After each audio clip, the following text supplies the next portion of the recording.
সেপ্টেম্বরে নতুন সিনেমার শুটিংয়ে অংশ নিতে যাচ্ছেন ঢাকায় সিনেমার জনপ্রিয় নায়ক শাকিব খান। নাম চূড়ান্ত না হওয়া সিনেমাটি নির্মাণ করবেন পরিচালক শাকিব ফাহাদ। সিনেমাটির অধিকাংশ শুটিং হবে থাইল্যান্ড, এরপর বাংলাদেশে। শাকিব খানের বিপরীতে ছোট পর্দার এক জনপ্রিয় অভিনেত্রীকে নেওয়া হবে এমন গুঞ্জন ছিল এতদিন। সিনেমাটির সঙ্গে সংশ্লিষ্ট একাধিক সূত্রে নিশ্চিত হয়েছে এই সিনেমায় শাকিবের নায়িকা হতে যাচ্ছেন তানজিন তিশা। এরই মধ্যে মৌখিক সবকিছুই চূড়ান্ত, শুধু বাকি আছে আনুষ্ঠানিকতা।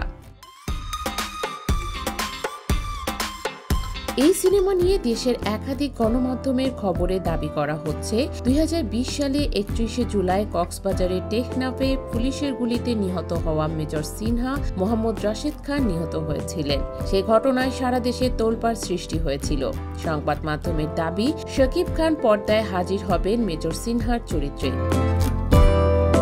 তবে শাকিব সরাসরি কোনো সেনাবাহিনীর কর্মকর্তার চরিত্রে অভিনয় করবেন না, বরং রাষ্ট্রীয় গোয়েন্দা সংস্থার সাবেক এক দক্ষ এজেন্টের ভূমিকায় দেখা যাবে তাকে, যিনি দেশের হয়ে একের পর এক লোমহর্ষক অপারেশন সফলভাবে সম্পন্ন করেন।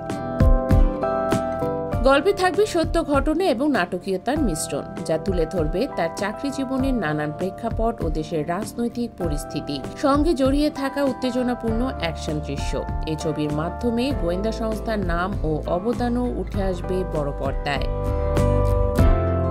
জানা গেছে, সেপ্টেম্বরে এর শুটিং শুরু হয়ে আগামী ডিসেম্বরে সিনেমাটি বাংলাদেশ ও যুক্তরাষ্ট্র, কানাডা, মধ্যপ্রাচ্যে একযোগে মুক্তি দেয়া হবে।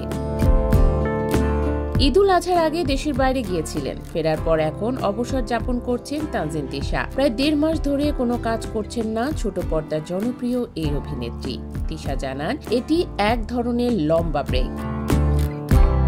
অভিনেত্রীর ভাষ্যে, প্রতিটি আর্টিস্টেরই ভালো কাজের জন্য লম্বা ব্রেক দরকার। বিরতি নিলে নতুন কাজের জন্য ভালোভাবে প্রস্তুতি নেওয়া যায়।